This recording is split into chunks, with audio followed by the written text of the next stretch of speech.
Does it have the key title or not?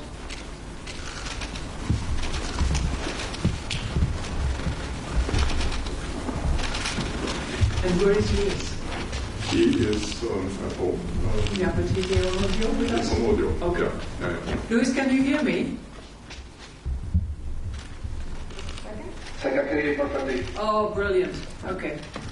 I feel better now.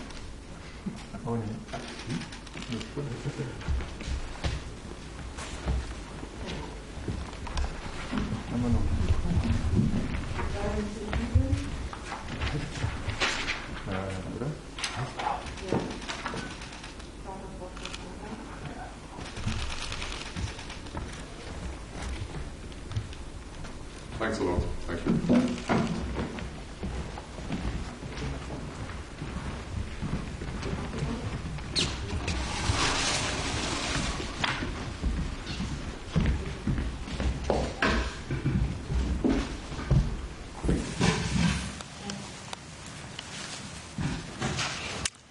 Good afternoon and welcome to our press conference.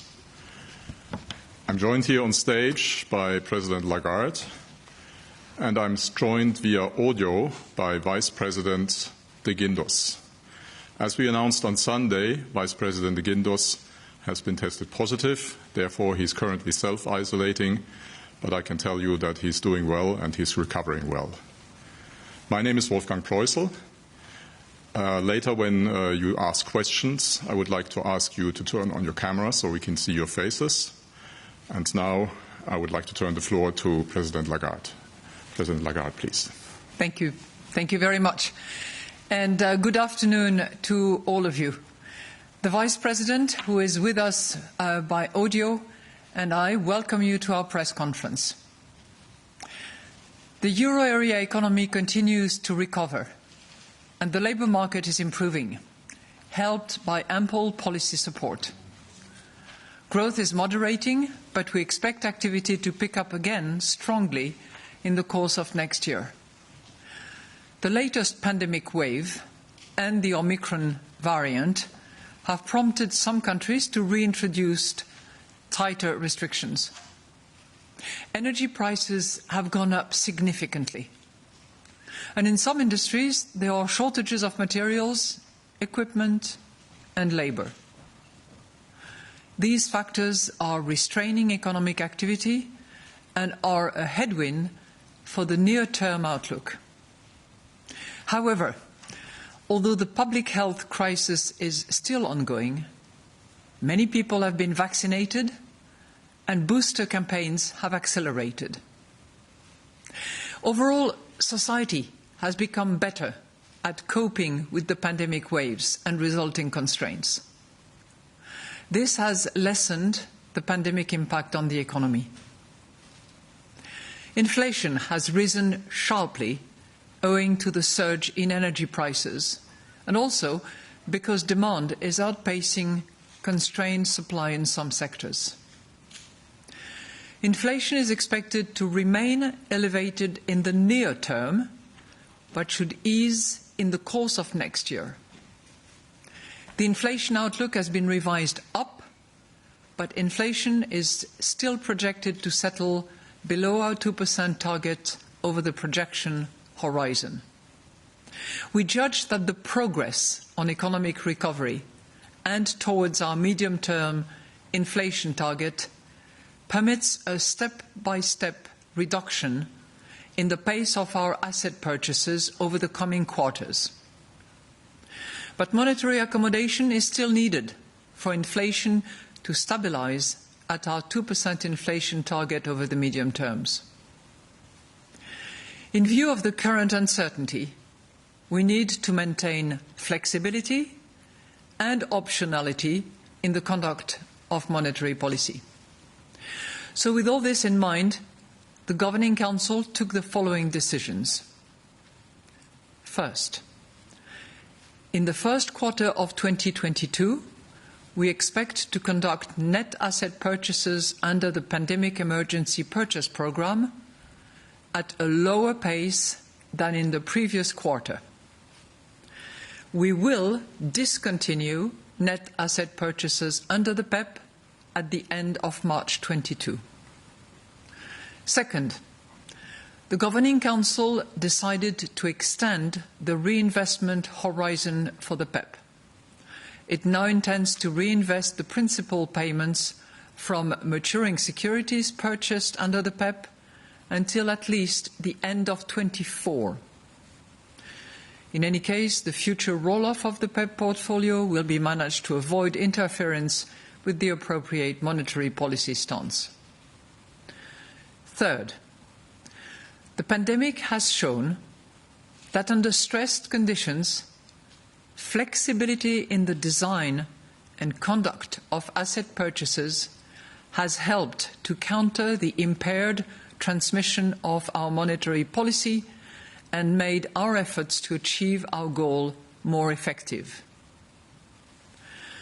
Within our mandate, under stressed conditions, flexibility will remain an element of monetary policy whenever threats to monetary policy transmission jeopardize the attainment of price stability.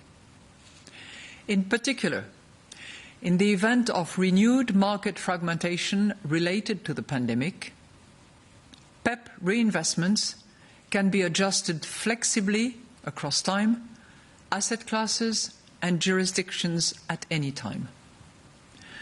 This could include purchasing bonds issued by the Hellenic Republic over and above rollovers of redemptions in order to avoid an interruption of purchases in that jurisdiction, which could impair the transmission of monetary policy to the Greek economy while it is still recovering from the fallout of the pandemic. Net purchases under the PEP could also be resumed, if necessary, to counter negative shocks related to the pandemic. Fourth, in line with a step-by-step reduction in asset purchases and to ensure that the monetary policy stance remains consistent with inflation stabilizing at our target over the medium term, we decided on a monthly net purchase pace of 40 billion euros in the second quarter and 30 billion euros in the third quarter under the Asset Purchase Programme, the APP. From October 22 onwards, we will maintain net asset purchases under the APP at a monthly pace of 20 billion euros for as long as necessary to reinforce the accommodative impact of our policy rates. We expect net purchases to end shortly before we start raising the key ECB interest rates. We also confirmed the level of the key ECB interest rates and our forward guidance on the future path of policy rates. This is crucial for maintaining the appropriate degree of accommodation to stabilize inflation at our 2% inflation target over the medium term. We will continue to monitor bank funding conditions and ensure that the maturing of TLTRO III operations does not impair the smooth transmission of our monetary policy. We will also regularly assess how targeted lending operations are contributing to our monetary policy stance.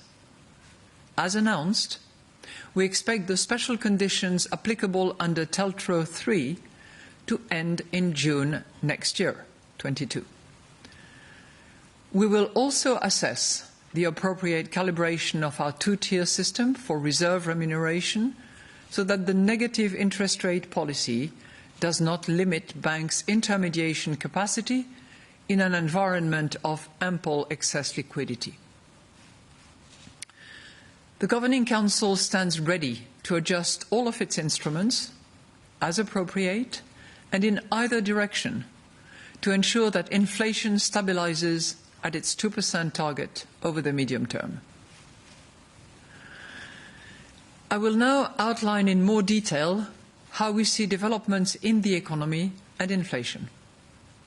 I will then outline our assessment of financial and monetary conditions. So looking at the economic activity, we expect the economic recovery to continue, driven by robust domestic demand.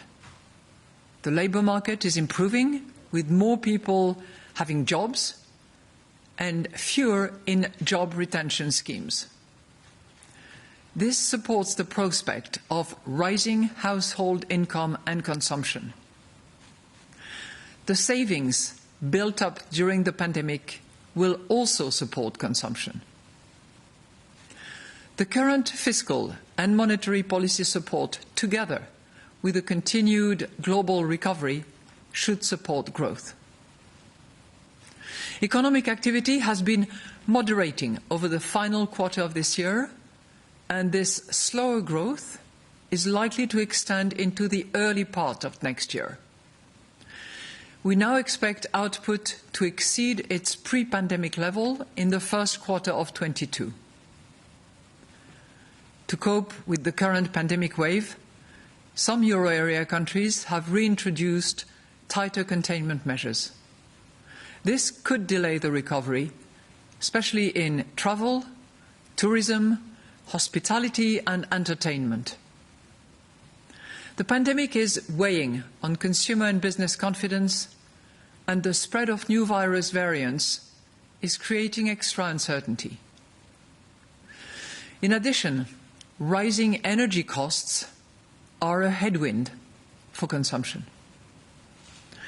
Shortages of equipment, materials and labour in some sectors are hampering production of manufactured goods, causing delays in construction and slowing down the recovery in some parts of the service sector. These bottlenecks will still be with us for some time, but they should ease during 2022. Looking ahead, we expect growth to rebound strongly over the course of 2022. Our Eurosystem staff projections foresee annual real GDP growth at 5.1% in 2021, 4.2% in 2022, 2.9% in 2023, and 1.6% in 2024. Compared with our September staff projections, the outlook has been revised down for 2022 and up for 2023. Targeted and growth-friendly fiscal measures should continue to complement monetary policy. This support will also help the economy adjust to the structural changes that are underway. An effective implementation of the Next Generation EU programme and the Fit for 55 package will contribute to a stronger, greener and more even recovery across euro area countries. Let's look at inflation now. Inflation increased further to 4.9% in November. It will remain above 2% for most of 2022. Inflation is expected to remain elevated in the near term, but we expect it to decline in the course of next year. The upswing in inflation primarily reflects a sharp rise in prices for fuel, gas and electricity. In November, energy inflation accounted for more than half of headline inflation. Demand also continues to outpace constrained supply in certain sectors. The consequences are especially visible in the prices of durable goods and those consumer services that have recently reopened. Base effects related to the end of the VAT cut in Germany are still contributing to higher inflation, but only until the end of this year. There is uncertainty as to how long it will take for these issues to resolve. But in the course of 2022, we expect energy prices to stabilise, consumption patterns to normalise, and price pressure stemming from global supply bottlenecks to subside. Over time, the gradual return of the economy to full capacity and further improvements in the labour market should support faster growth in wages. Market and survey-based measures of longer-term inflation expectations have remained broadly stable since our last monetary policy meeting in October. But overall, these have moved closer to 2% in recent months. These factors will help underlying inflation to move up and bring headline inflation up to our target over the medium term. Our new staff projections foresee annual inflation at 2.6% in 21, 3.2% in 22, 1.8% in 23, and 1.8% in 24, significantly higher than in the previous projections in September. Inflation excluding food and energy is projected to average 1.4% in 21, 1.9% in 22, 1.7% in 23, and 1.8% in 24, also higher than in the September projections. Turning to risk assessment now. We see the risks to the economic outlook as broadly balanced. Economic activity could outperform our expectations if consumers become more confident and save less than expected. By contrast, the recent worsening of the pandemic, including the spread of new variants, could be a more persistent drag on growth. The future path of energy prices and the pace at which supply bottlenecks are resolved are risks to the recovery and to the outlook for inflation. If price pressures feed through into higher than anticipated wage rises, or the economy returns more quickly to full capacity, inflation could turn out to be higher. So looking at financial and monetary conditions now. Market interest rates have remained broadly stable since the October Governing Council meeting. Bank lending rates for firms and households remain at historically low levels. Overall, financing conditions for the economy remain favourable. Lending to firms is partly driven by short-term funding needs stemming from supply bottlenecks that increase their expenses for inventory and working capital. At the same time, corporate demand for loans remains moderate because of retained earnings and generous cash holdings as well as high debt. Lending to households remains robust, driven by demand for mortgages. Euro area banks have further strengthened their balance sheets thanks to higher capital ratios and fewer non-performing loans. Banks are now as profitable as they were before the pandemic. Bank funding conditions remain favourable overall. In line with our new monetary policy strategy, twice a year, the Governing Council assesses in depth the interrelation between monetary policy and financial stability. An accommodative monetary policy underpins growth, which supports the balance sheets of companies and financial institutions, as well as preventing risks of market fragmentation. At the same time, the impact of accommodative monetary policy on property markets and financial markets warrants close monitoring as a number of medium-term vulnerabilities have intensified. Still, macroprudential policy remains the first line of defence in preserving financial stability and addressing medium-term vulnerabilities. So summing up, the euro area economy continues to recover, despite a slowdown in the near term. The sharp increase in energy prices and demand outpacing constrained supply in some sectors are pushing up inflation. Inflation will remain above our target for most of 2022, but is likely to ease in the course of next year. At the same time, given the progress on economic recovery and towards our medium-term inflation target, we can discontinue net purchases under the PEP in March. But monetary accommodation is still needed, including net purchases under the APP and our forward guidance on interest rates for inflation to stabilise at our 2% inflation target over the medium term. We are now ready to take your questions. Thank you. Thank you, President Lagarde. And today the first question goes to Johanna Treek of Politico. Johanna, over to you, please.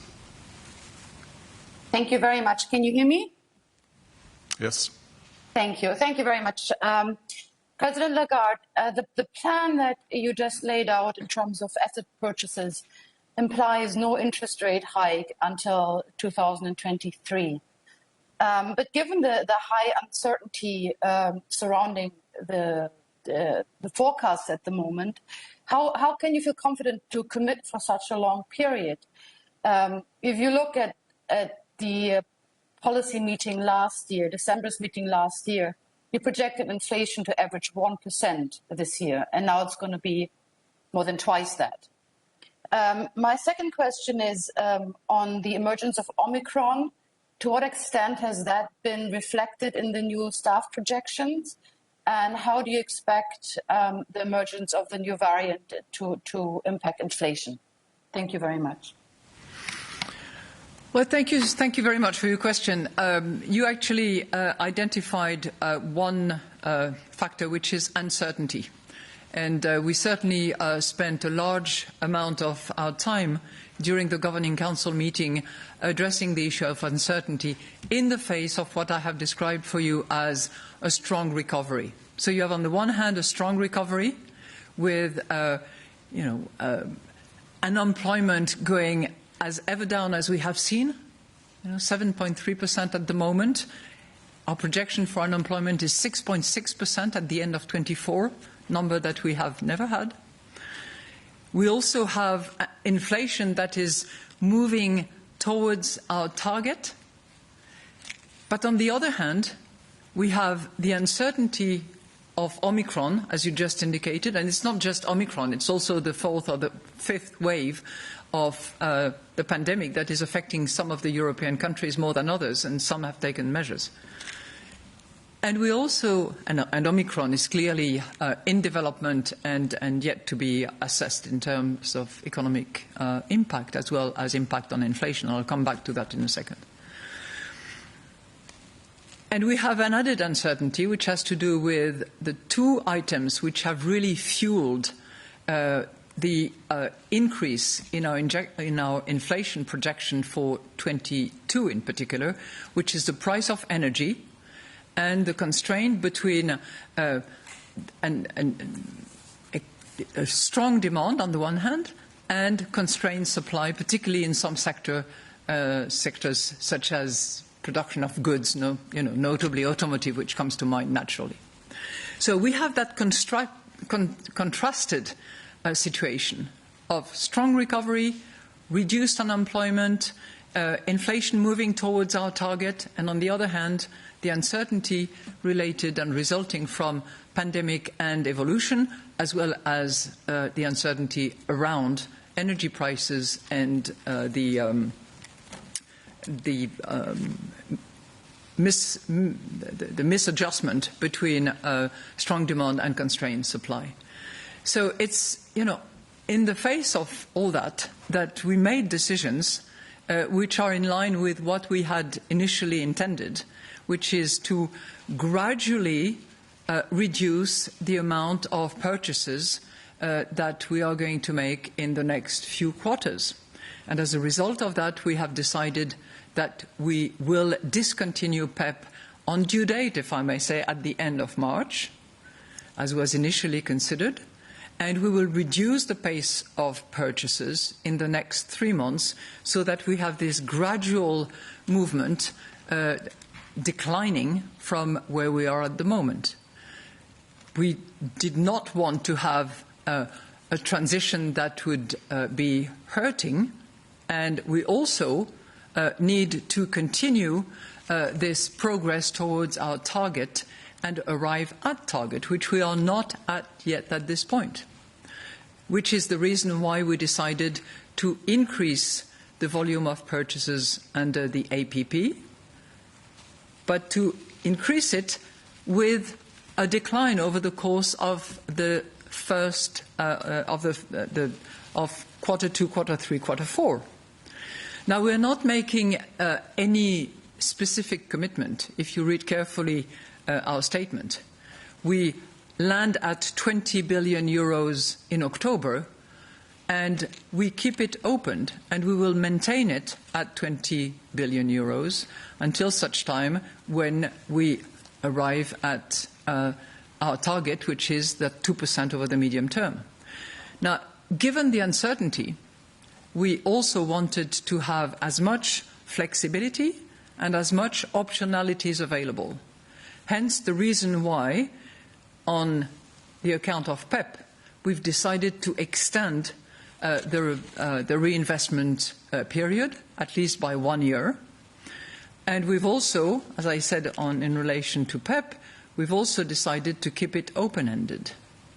We are driven by data, and we will be reviewing next March, next June, next September, as we receive updated projections. We will reassess, and as it says very clearly in the statement as well, we will adjust in either direction depending on the data that we receive. But suffice at this point to indicate that under the present circumstances, as I have said before, it is very unlikely that we will raise interest rates in the year 2022. That still stands. But we have to be very attentive to what data tells us, and we will do so at each and every monetary policy meeting, and even more so when we get regular projections that are either ECB only or ECB and all national central bank projections. Now, to come back to your question about the impact of Omicron, again, we are venturing in the realm of uncertainty, and it will have impact. But in the first place, we should acknowledge that our economies have become more resilient, stronger, and are more capable of adjusting wave after wave after wave and variant after variant. So we don't know yet a lot from the scientific world as to the actual hardship of this virus and how bad it is relative to Delta, for instance. We are still waiting for this data and this information from those who know. But the economy is more resilient. So it might have a dampening impact on demand because people will consume less, people will go around less, we shall be under restrictions.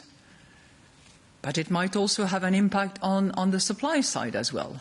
And the balance between the inflationary or deflationary impact that Omicron will have is still totally uncertain, which is why, as I said, in view of this uncertainty and with the strong recovery, we believe that it is the right place to be to gradually decline over the course of time, but keep flexibility and optionalities in order to respond to change of circumstances.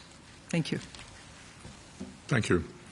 And the next question goes to Balazs Korani of Reuters. Balazs, please.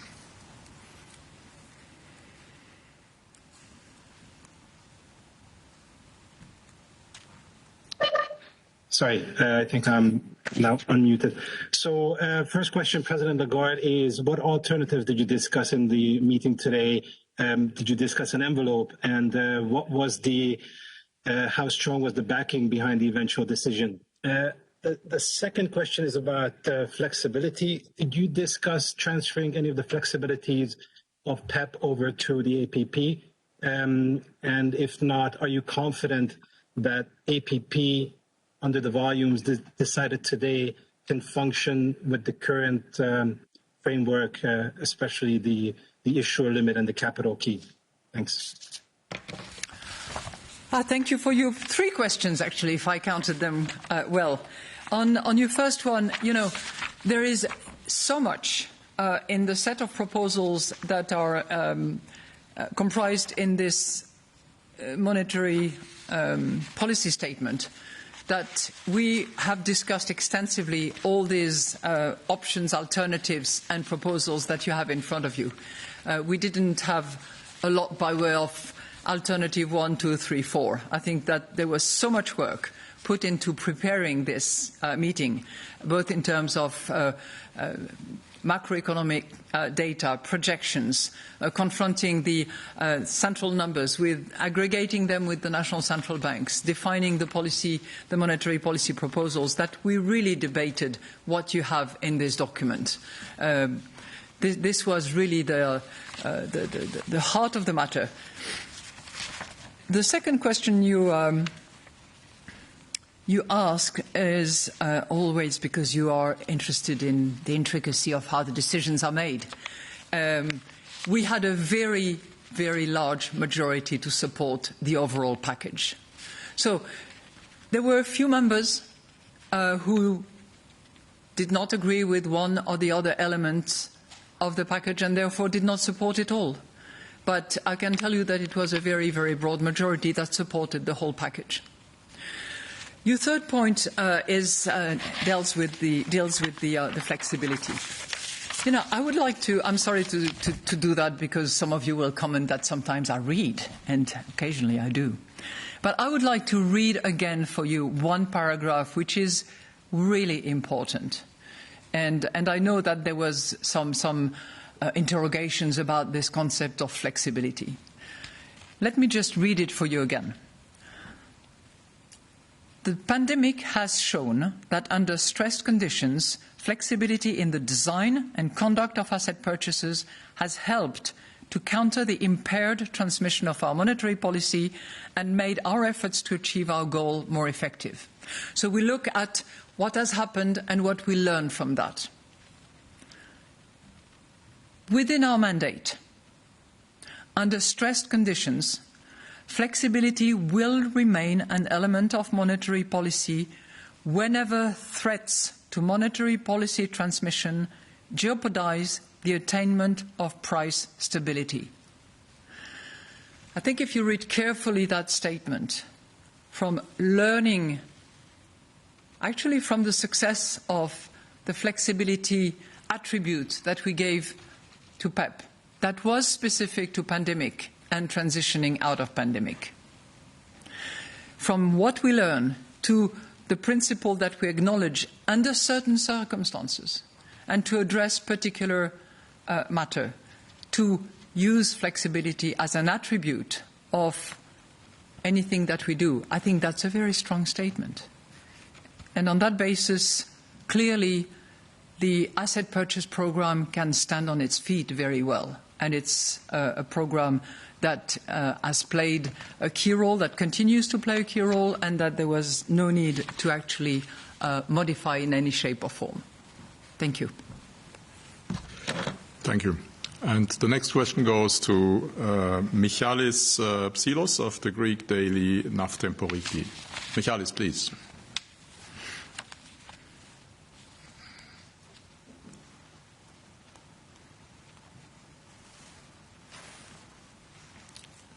Michalis, I think you're still muted.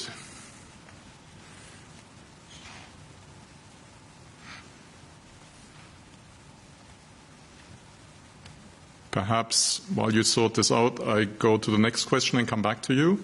So the next question would be Axel Weber of Bloomberg, please. Axel, please. Weber? Alex, sorry. Okay. Alex Weber. From Weber. Thank you. President Lagarde, your inflation outlook for 2023 and 2024 is actually not that far away from your target, especially if you consider factors like the potential inclusion of owner-occupied housing further down the line. So how do you see the upside risks to the medium-term forecast, and how will you react if those risks materialize? And then on the Pspp, you said that net purchases can be resumed if needed. Will that be officially announced or just done? And will that buying be done within the frame or within the limits of the current envelope of 1.85 trillion euros? Thanks. Thank you, and I hope that our Greek colleague, I saw him actually on screen for a second, so maybe he will be revived on screen. So, in relation to our inflation projection for 2023 and 2024, which are at 1.8 respectively, a small 1.8 and a slightly higher 1.8 for 24, we are really making progress towards target. Are we at target, given that our target is 2% over the medium term? And looking at the three criteria of our forward guidance, not quite. Is there an upside risk? There is possibly an upside risk. But I think that staff, in putting their projections together, have in particular anticipated some impact on wages. We are, as you know, looking very, very carefully into wages, into negotiations, to determine how much of a second-round effect there would be on inflation. When we look backward, when we look at what's happening just now, we don't see much of that. And the numbers are not telling us that we are seeing a second-round effect and that wage negotiations have delivered or are about to deliver numbers that would actually lead to second-round effects. But in the projections that have been produced by staff, drawing on the NCB, the National Central Bank projections as well, there is quite a high level of wages that has been taken into account. So, yes, of course, there could be, stronger recovery. There could be stronger wages being delivered. This is really going to be a factor also of two things that we are uncertain about, as I have indicated. How will the price of energy evolve in the course of the next few quarters? Is it going to be as elevated and more elevated? There has to be a dynamic than what we have seen so far. It's probably going to stabilize, but there is a level of uncertainty about it, for certain. And the same goes for the adjustment between supply and demand. But it is probably to be expected that consumption patterns will resume in more normal ways, and that there will not be that sort of catch-up demand that we have observed. In the same vein, it is reasonable to think that supply will adjust. So on those two accounts, energy is probably projected to stabilize. Supply and demand will adjust, we believe, in the course of 22. And on the wage account and how much of a second-round effect it would have, as I said, we are extremely attentive to what happens on a weekly basis. But what we are seeing now certainly is significantly below the levels that have been factored into the projections that we have. So, what we certainly hope that we reach our target in the medium term, and the efforts that we are deploying are intended to that effect. So I think you had a second question. Oh, yeah. Your second question was about PEP. If we, as I said, we want flexibility, we want optionality. And as part of the flexibility, we say very clearly, and I'm going to read again that paragraph, which is important, where we say in that paragraph on page 3, net purchases under the PEP could also be resumed, if necessary, to counter negative shocks related to the pandemic. Pretty straightforward. But as always, it is going to be a decision by the Governing Council.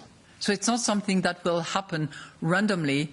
By the way, it will require a decision by the Governing Council on the recommendation of the Executive Board. And we say net purchases. We don't say, a particular amount or emptying the balance of the envelope that we would have at the end of March. So it's clearly at the determination of the Governing Council and depending on the circumstances. Thank you. Thank you. I would like to now give the floor back to Michalis of Naftem Progreki. Michalis, please. Thank you. Thank you so much. Dear President Lagarde, my question is about Greek bonds. When, of course, and if they attain investment grade, will the ECB start buying them under the APP as it did, for example, with Cypriot bonds in 2018, and even at an increasing rate to regain lost ground? And, dear President, would that be even in a scenario where the net purchases under the PEP will have ended? Will the ECB have to catch up in a sense? Well, thank you very much for your question. I think the eligibility criteria for purchases of public sector bonds under the Pspp are very well known. And it is very well known that in the current state of things, we only purchase bonds with an investment grade rating. And while Greece has clearly made really very good progress under its program of reforms and changes over the course of time, as we see clearly at each and every surveillance mission that we conduct jointly with the Commission. Greece has improved its rating, but is not yet eligible. Does not have the rating that makes it eligible to the PSPP under the APP. And it is for that reason that we have decided to have a specific reference to Greece and to the Hellenic Bank in particular to make sure that this aspect is actually addressed. So I'm going to read again. It is really, it's an important paragraph actually. So when we state the general principle of reinvestment. So we say in particular in the event of renewed market fragmentation related to the pandemic, PEP reinvestments can be adjusted flexibly across time, asset classes and jurisdictions at any time. And then we have this special sentence that relates to Greece.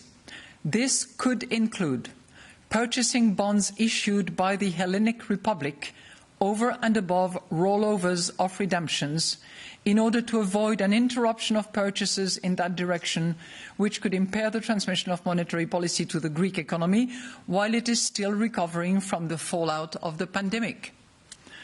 So that's a really strong signal, and it's rarely the case that there is a country-specific clause to that effect, and that particular clause was very strongly supported in the Governing Council. Thank you. The next question goes to Martin Arnold of the Financial Times. Martin, please.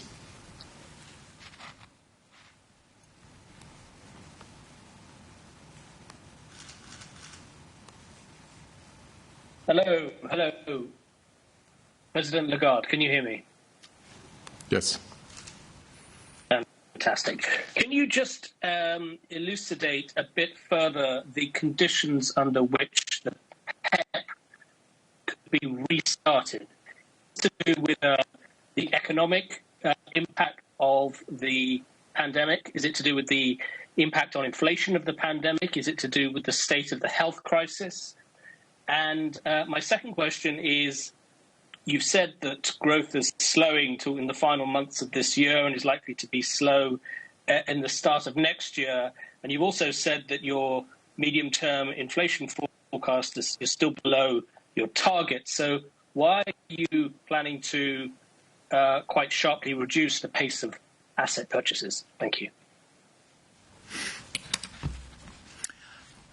Thank you. Thank you very much for your question. Let me just remind you how we are planning on using PEP after we have discontinued net asset purchases under PEP.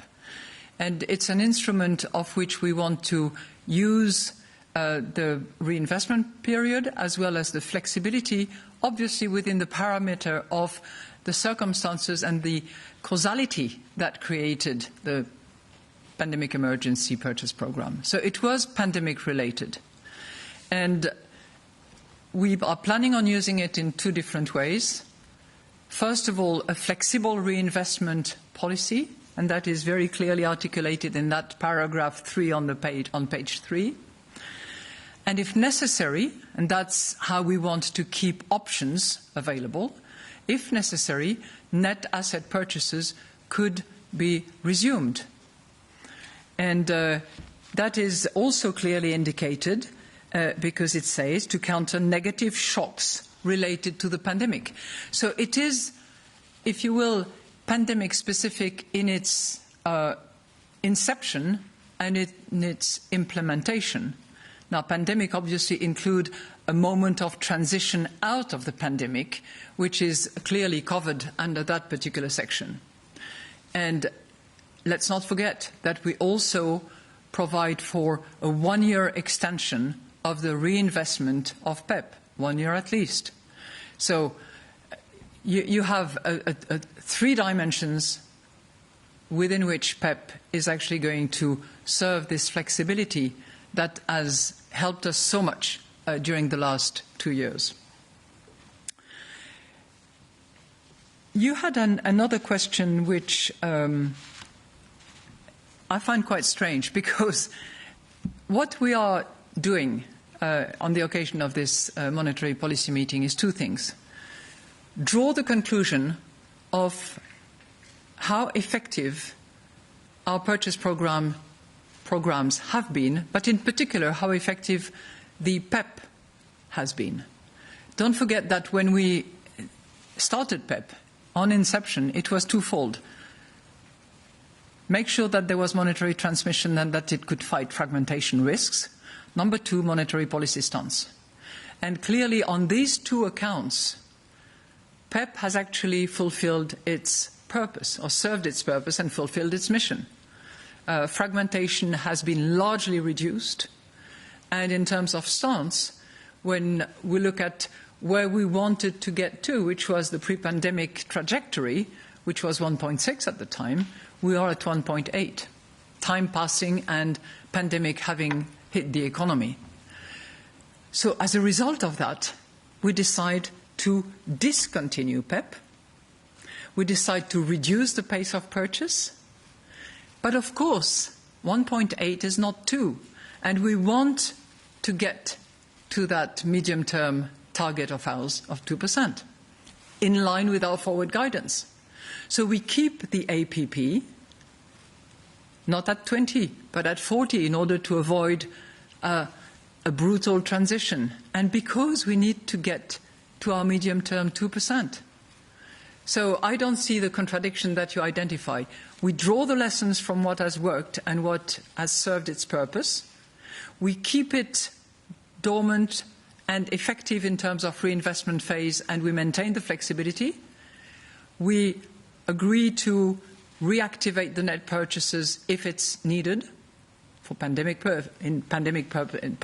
circumstances or pandemic transition-related circumstances. And separate from that, in order to reach our level and in order to avoid a brutal transition, we increase the asset purchase program and we decline it over the course of 3 quarters. Thank you. Thank you. And the next question goes to Klaus Rainer Jackisch of German TV, Hessischer Rundfunk, ARD. Klaus Rainer, please. Good afternoon. Mrs. President, I have a question first related to the staff projection. If I look at the figures, taking into consideration all the uncertainty you have outlined, I'm still a bit puzzled about the figures of 3.2% inflation in next year, which is nearly twice as much as the figures given only 3 months ago. Aren't you concerned that the population loses some confidence in these projections if the gap is as high as in this situation. And the second question, obviously, economies all over the world are very different and one cannot compare them one with each other. Still, we can see, as you know, that there is quite a change in monetary policy by the US, by Britain, by Canada, by Australia. And the ECB seems just to stick to the approach also for the full next year. And the Governing Council is concerned that this diversion will become a problem over the medium term. And if I may, please, I would like to give my best health wishes to the Vice President. Thank you very much. That is so kind of you. Thank you. And I'm sure that he will want to respond to you in a microsecond. You are quite right that our projection for 22 is significantly higher than what we had back in September. But if you look at what is behind this increase, we were at 1.7, we are at 3.2. It's a significant increase, no question about it. And we all, scratch our head and try to get under the skin of those inflation projections. And so did members of staff. It's work that is done not just by the ECB, it's all the national central banks of the Eurosystem, the Bundesbank, the Banque de France, Banca d'Italia, the Netherlands Bank, all of them contribute their numbers. And it's the aggregation of those numbers that results into those projections. So it's not a solitary exercise that would be conducted on the Main River. If you look underneath, what's behind it, it's predominantly, it's two-thirds energy prices. Now, energy prices is not something that you can anticipate, diagnose. It comes as a result of what? As a result of a lot of geopolitical issues that are developing. It comes as a result of a very significant demand that really very few people had expected to be at that level. It comes from some climate-related issues as well, where because of I'm sorry to go into these climate issues, but because of lower winds in those areas that produce the wind energy, eventually countries had to resort to gas supply. Now, unfortunately, the gas inventories that had been stored by some countries that use a lot of it, like China, because they had a very cold winter, were significantly lower than expected. So you have all these factors that come into the demand and face a relatively constrained supply. So, as I said, energy is more than two-thirds of this very significant difference between our September projections and our December projections. The other part of it, and I'm talking here about the delta between previous projections of September and the projections we have now, the other part is essentially related to the longer duration of the supply bottlenecks, which is the confrontation of catch-up demand on the one hand and constrained supply on the other one. That we had assumed, as many economists had, we had assumed that it would not last as long as it did. Now, as I said, we tried to really dig into it. We not only look at models, we not only look at output, but we also contact entrepreneurs, SMEs, large account, corporates at all levels and in all sectors to ask them to say, okay, how are you doing on your supply, on the supply front? What is the length of delivery that is now asked from you? And what we are seeing, by the way, is just the beginning of shorter, not a lot, but slightly shorter delivery delay, which might be an indication that we are getting towards a resumption of this, a reduction of this supply bottlenecks impact. I'm very hesitant to sort of take too much learning from that, because it's as I said, it's one of the factors that is highly uncertain.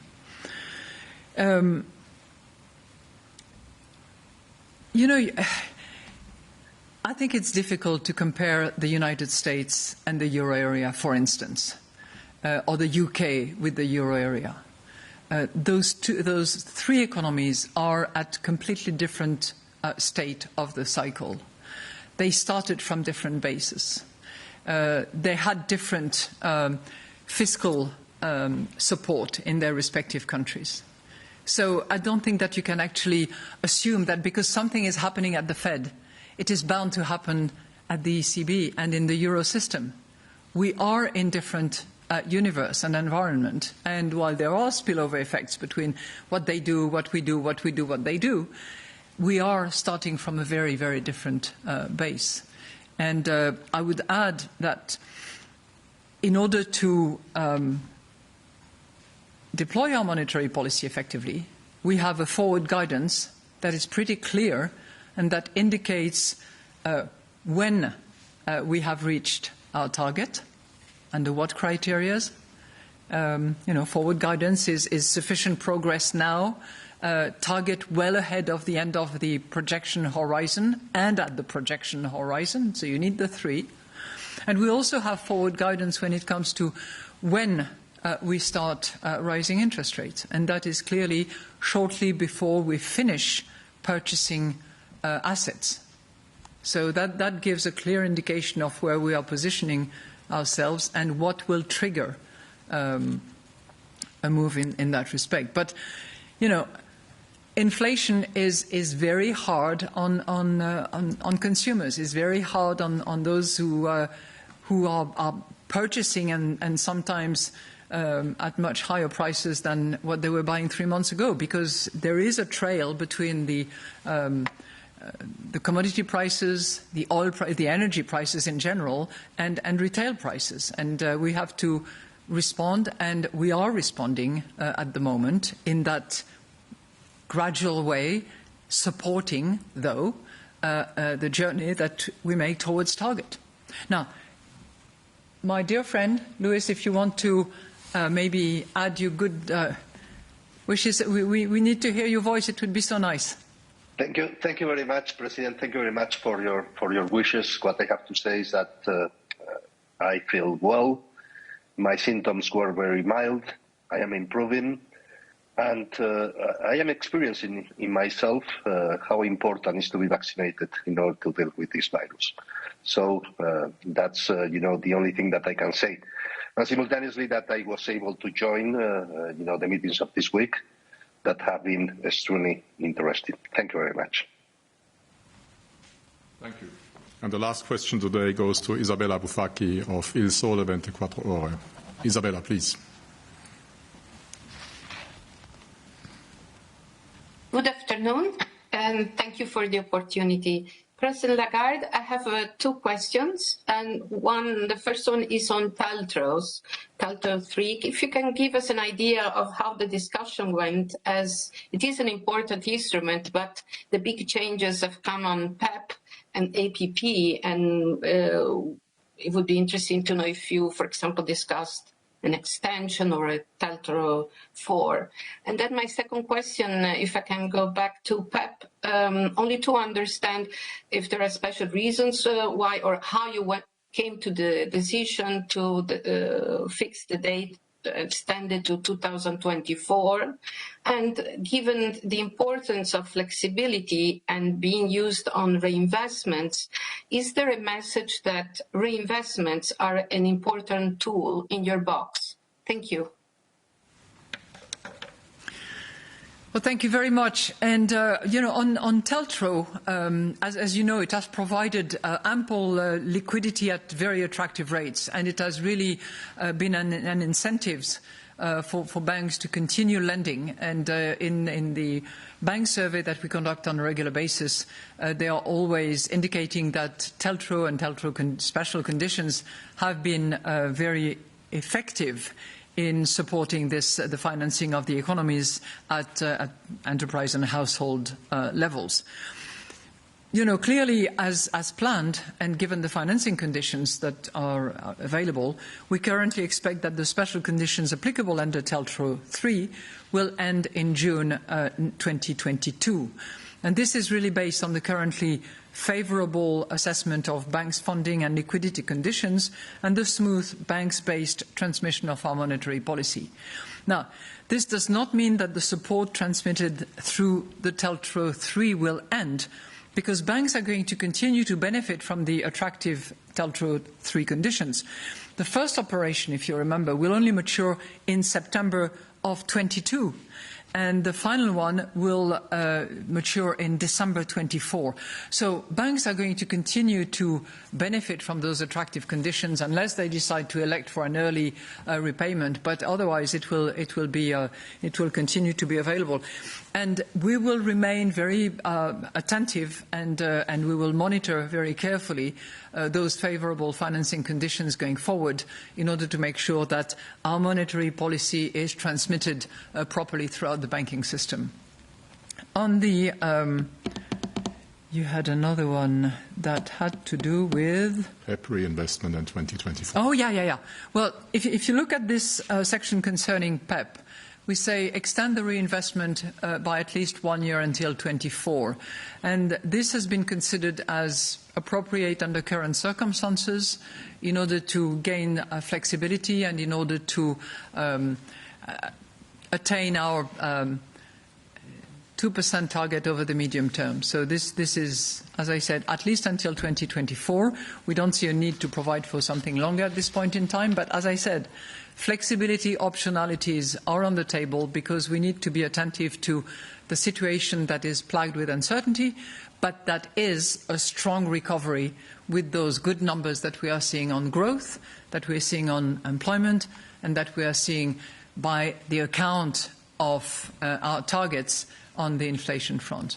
With that, I would like to wish all of you a happy holiday, Merry Christmas for those who celebrate Christmas, and we look forward to seeing you again in the new year. And in the meantime, as is often said, but I mean it, given the proximity of what COVID can do, stay safe, be attentive to your loved ones, and make sure that you stay away from this nasty COVID and various variants. Thank you.